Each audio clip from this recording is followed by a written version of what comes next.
Hello guys, welcome back with me again in this channel. On today's tutorial, I'm gonna show you how you can add a Polaroid frame to your videos by only using the ShotCut app.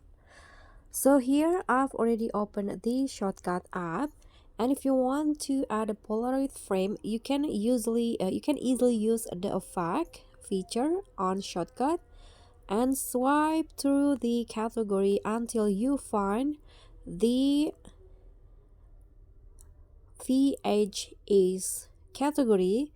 Then just scroll down until you find the Polaroid frame.